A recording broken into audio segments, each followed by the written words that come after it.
What would you do if you received a clock, one that counted down from 30 days, knowing that when it hit zero, something terrible would happen? Could you live with that kind of fear, watching every second tick closer to the unknown? It started as an ordinary day. A package arrived on my doorstep. No note, no sender, just a clock. At first it seemed harmless, counting down from 30 days. But as the days passed, the dread set in. Strange things started happening. Objects moving on their own, shadows creeping where there shouldn't be any. Every night the ticking grew louder, reminding me that something was coming. And no matter what I did, I couldn't stop the countdown. I tried to get rid of the clock, but it always came back. This is the story of how a simple clock turned my life into a nightmare. As I watched the numbers tick closer to zero, I realized it wasn't just counting down. It was waiting for the moment everything would change. It arrived without warning. There was no name, no sender, just a package at the door. Inside, a strange clock, counting down from 30 days. I didn't think much of it at first, but I should have known that something was wrong. Life was every day until that clock showed up. My routine was predictable, even dull: work, home, sleep.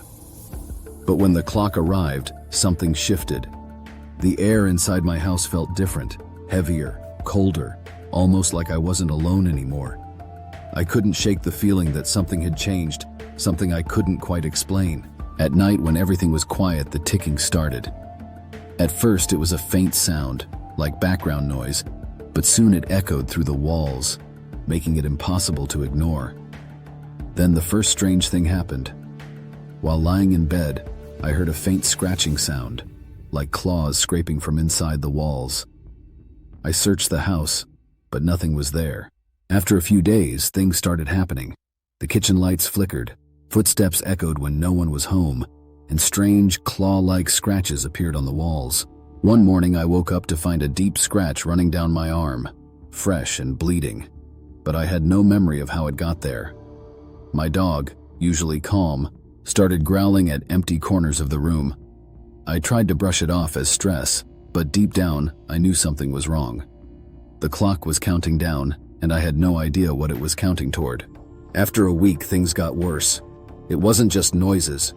I woke up to find furniture moved overnight.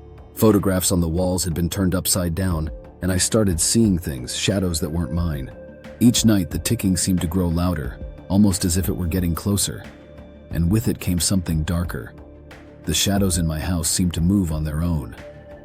I'd glance at a corner, and for a split second I'd see something. A figure, a shadow standing there.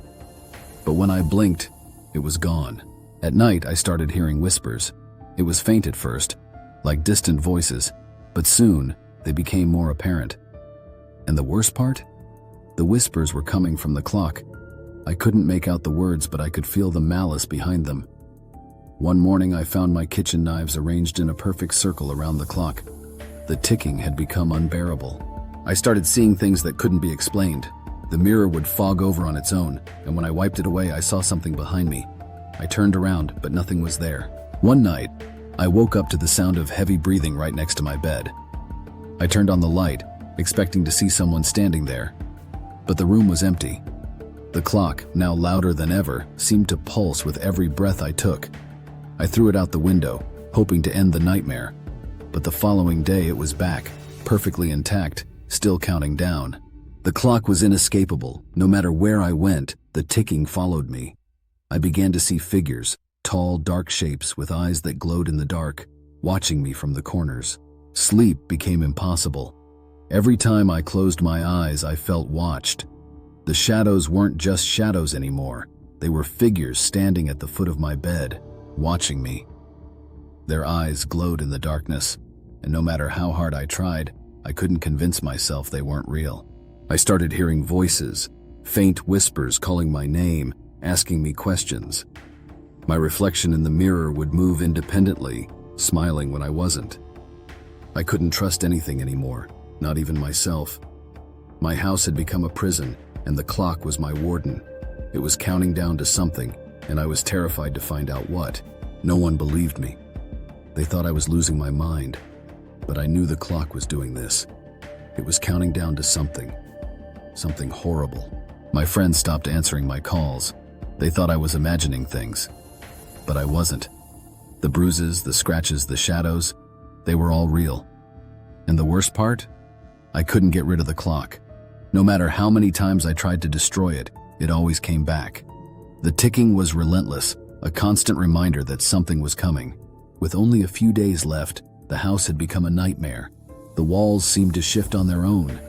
There was a constant banging from the attic, but when I went up, there was nothing there. As the countdown neared 0, my house changed. The walls seemed to breathe, shifting and twisting in unfathomable ways. I heard scratching in the attic, and every time I went up to check, there was nothing. But I could feel something watching me, something waiting for the clock to hit 0. In the final hours, the clock's ticking was deafening. The shadows in my house had grown darker, and I saw them standing in every corner, waiting. My reflection no longer matched my movements. It smiled, even when I was terrified. And then, just as the clock hit 0, everything went silent. The clock struck 0, and then, silence. I waited, breathless, expecting the worst. But nothing happened, at least not at first. For a moment, I thought it was over. The house was quiet, the shadows gone. But then, I heard it, a knock at the door. When I opened it, the screen went black. The clock struck 0, but that wasn't the end. It was only the beginning. Whatever the clock was counting down to, it wasn't just about time running out. It was about something crossing over, something I can't explain. And now, it's here.